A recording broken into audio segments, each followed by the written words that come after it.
Olha, chega ao fim do mês e para muita gente acho que bate aquela pergunta, né? Para onde foi o dinheiro todo? A gente até tenta controlar de cabeça, mas parece que, sei lá, as contas não fecham, o saldo some. É uma sensação bem comum, infelizmente. Pois é.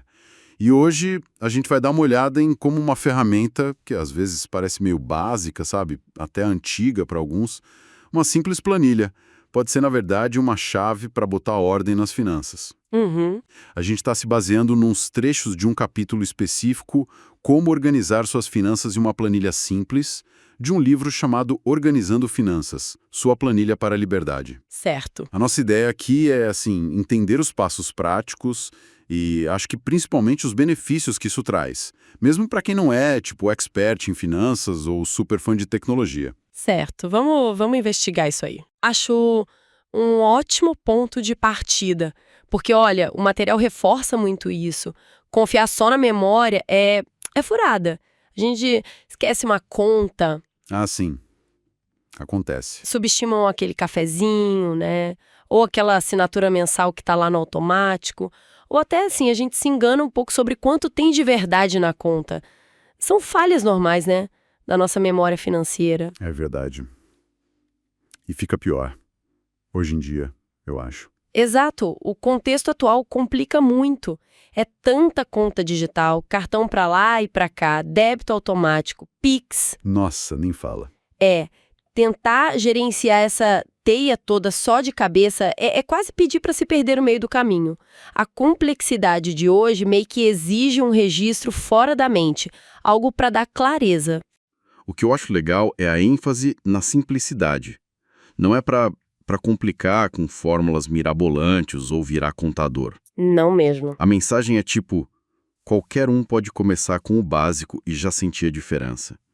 O texto que a gente viu, ele estrutura os ganhos disso em 3 benefícios principais. É como acender a luz num quarto escuro, sabe? Qual seria o primeiro deles? O primeiro, e talvez o que causa mais impacto logo de cara, é a visualização completa. É a chance de, às vezes pela primeira vez, a pessoa enxergar mesmo de forma clara, organizada, tudo que entra de dinheiro e tudo que sai. Lado a lado. Ver o quadro completo. Isso. E o fascinante aqui, que o material explora bem, é o efeito psicológico disso. O dinheiro, que a gente trata como algo meio fluido, abstrato, né? Ele vira algo concreto ali na tela. Aham. Ver ele mapeado tira aquela sensação de que ele some. Ele não some, ele está indo para lugares específicos. Essa clareza já combate a confusão, a ansiedade que a falta de controle gera. É botar ordem onde antes parecia só caos. Essa ideia de tornar o abstrato concreto é forte. Imagino que ver tudo ali, preto no branco, deve dar um choque de realidade para alguns. Com certeza. E isso me leva direto para o segundo benefício que o material aponta, o controle real. Como que essa visualização vira controle na prática? Exatamente. A visualização é o diagnóstico, né? O controle é o tratamento. Se a pessoa sabe para onde o dinheiro está indo, aí sim ela pode identificar padrões. Aquelas surpresas de fim de mês, tipo fatura do cartão mais alta do que se esperava, Sei bem como é. elas diminuem muito. A pessoa começa a antecipar melhor os gastos. Imagino que isso ajude a achar aqueles ralos, né? Aqueles gastos que vão comendo o orçamento e a gente nem percebe direito. O material fala em identificar desperdícios. Sim, e esse é um ponto-chave do controle. Os desperdícios ali não são só gastos ruins necessariamente.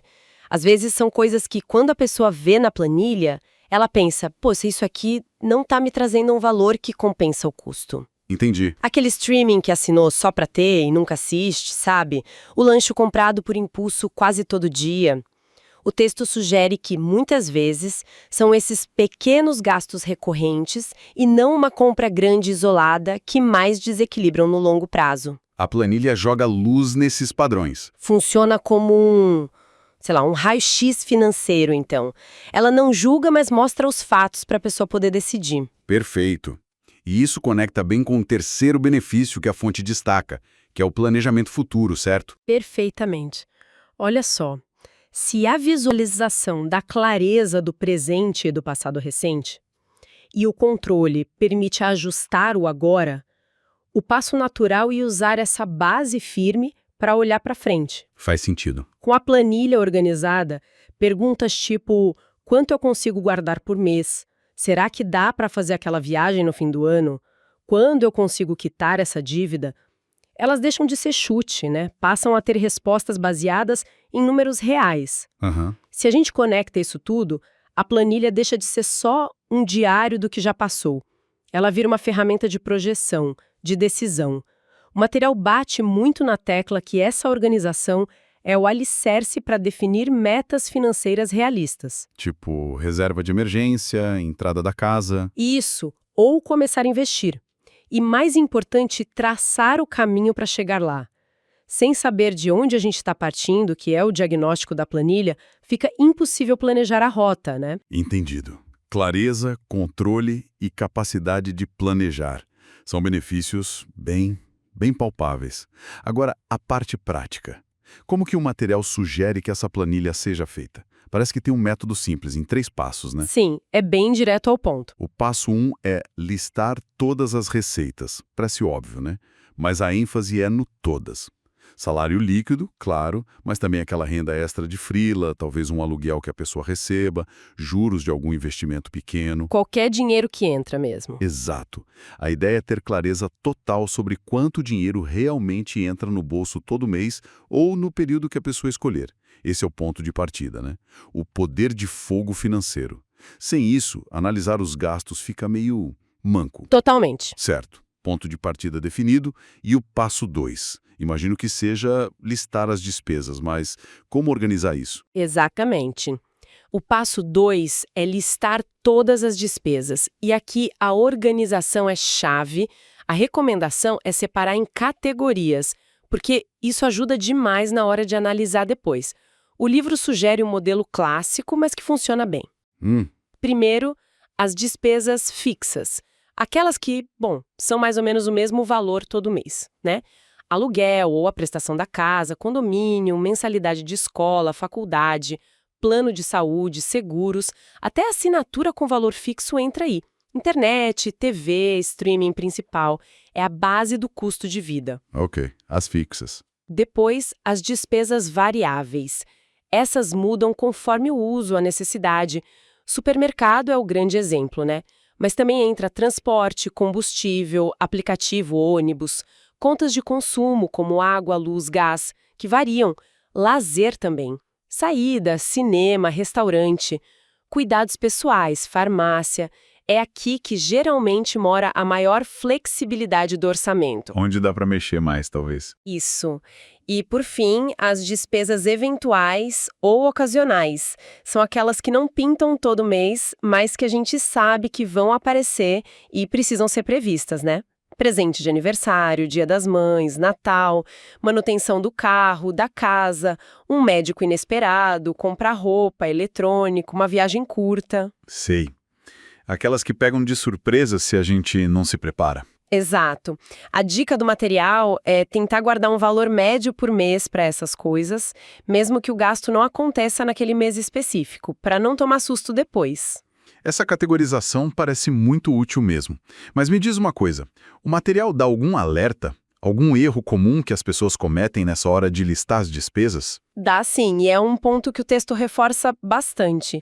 A importância de não subestimar ou simplesmente ignorar as pequenas despesas. Ah, o cafezinho. É ele mesmo. O cafezinho, o lanche rápido na rua, aquela comprinha online pequena, tarifa bancária, gorjeta. O material alerta que é muito fácil pensar, isso é pouco, nem vou notar. A gente faz isso, né? Faz, mas a soma desses poucos, no fim do mês, pode ser surpreendente. Pode ser justamente o que explica por que o dinheiro some. A disciplina de anotar tudo, ou pelo menos de olhar o extrato do banco e do cartão com atenção para pegar esses gastos menores, é fundamental para a planilha ser precisa. Ignorar isso cria uma falsa sensação de controle. Entendi. É o detalhe que faz a diferença. Bom, então a gente listou receitas, listou e categorizou as despesas. Qual é o passo 3? O passo 3 é a hora da verdade. Calcular o saldo e ajustar. A conta é simples. Total de receitas menos o total de despesas igual ao saldo. É aqui que a planilha mostra o resultado do mês, né? E basicamente tem 2 cenários. Ou tá no vermelho ou no azul. Exato. Cenário 1. Saldo negativo. A planilha acende a luz vermelha. Gastou mais do que ganhou.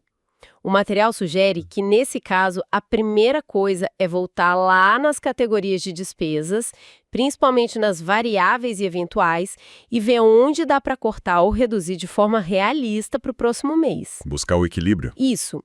E o cenário 2, saldo positivo. Ótimo, entrou mais dinheiro do que saiu. Mas o trabalho não acaba aí, não. O ponto crucial, segundo a fonte, é ter intenção com esse saldo. O que fazer com ele? Não é só deixar parado na conta, né? De jeito nenhum. É preciso decidir quanto vai para a reserva de emergência, quanto dá para investir. Será que dá para quitar uma dívida mais rápido ou guardar para aquela meta de curto prazo? A planilha dá a informação, mas é a decisão ativa sobre o destino desse dinheiro que faz a diferença para o futuro financeiro. Interessante. Não é só sobrar, é direcionar. Mas voltando ao ajuste no negativo. Cortar gastos é sempre a parte mais chata, né? O material dá alguma dica de como encarar isso? Olha, ele não entra em detalhes do tipo corte isso ou aquilo, porque é muito pessoal, né? Mas enfatiza usar as categorias da planilha para tomar decisões mais informadas.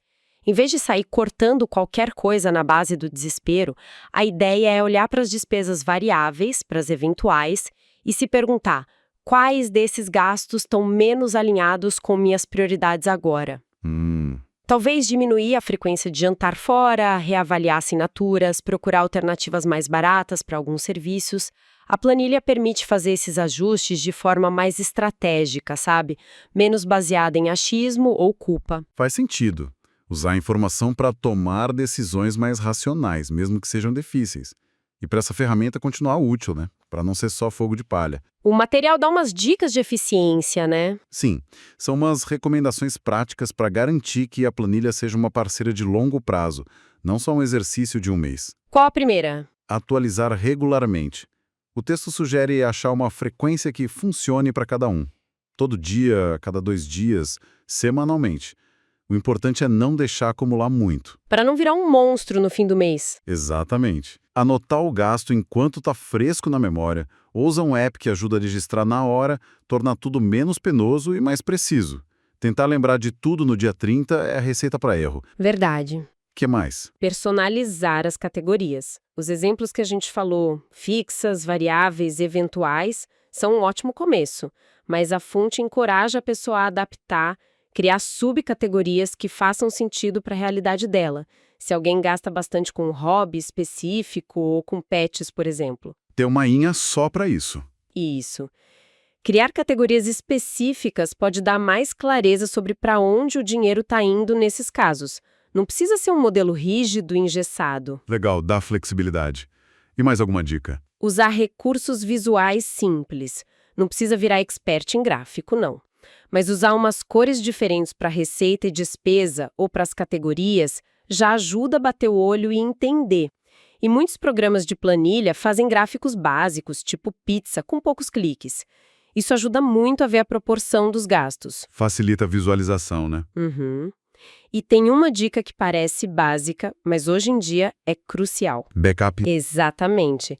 Salvar cópias de segurança, de preferência na nuvem, Google Drive, Dropbox, OneDrive, o que for. Imagina perder meses ou até anos de dados financeiros porque o computador deu pau ou o celular sumiu. Nossa, seria desesperador. Muito. Então, um backup regular, automático ou manual, evita essa dor de cabeça. Olha, essas dicas parecem simples mesmo, mas pensando bem, juntas elas devem aumentar muito a chance da pessoa continuar usando a planilha, né?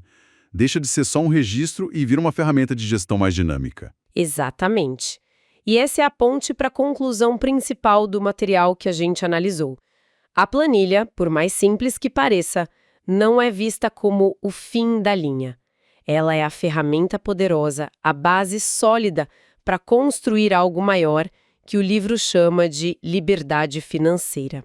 o alicerce, como você disse antes. Isso! O argumento central é que dominar essa primeira etapa de organização, entender para onde vai o dinheiro, identificar onde está exagerando, tomar decisões conscientes sobre gastar e guardar, é pré-requisito para avançar. Sem essa base, pensar em reserva de emergência robusta, começar a investir direito, planejar a aposentadoria, fica muito mais difícil. É como tentar construir uma casa sem fundação. A planilha é essa fundação da consciência financeira. Ótimo. Então, para a gente amarrar tudo, a mensagem principal que a gente tira desse material é que uma planilha simples, que está ao alcance de quase todo mundo, oferece um trio poderoso: clareza para entender a própria situação, controle para gerenciar o dinheiro de verdade e a capacidade de planejar o futuro com base em fatos, não em achismos. É sair do banco do passageiro e assumir o volante das finanças, né? Boa analogia. E uma frase do texto que ficou aqui comigo foi: conhecimento sem ação não muda nada. Falar sobre a planilha é legal, mas o valor real vem de fazer. Abrir o programa, começar a listar, revisar, ajustar. São esses pequenos passos consistentes que, segundo a fonte, levam a resultados grandes com o tempo. Então, o que tudo isso significa na prática? Significa trocar aquela ansiedade da incerteza pela confiança do controle. E pensando nisso, para quem está ouvindo a gente e talvez se sentiu motivado a começar ou a melhorar a planilha que já usa, eu queria propor uma reflexão final, sabe? Inspirada nessa busca por clareza. Manda. Uma vez que a pessoa tem essa visão, assim, nua e crua das próprias finanças ali na planilha pela primeira vez, talvez até confrontando uns hábitos ou uns números que não esperava, qual seria a primeira pequena mudança, sabe? O primeiro ajuste consciente, pensado, que poderia dar o maior empurrão inicial em direção a um objetivo financeiro específico que ela tenha em mente. Interessante. Refletir sobre essa pequena primeira ação pode ser o gatilho para transformar a informação que está ali, visualizada, em progresso real. É o próximo passo depois de ter a clareza.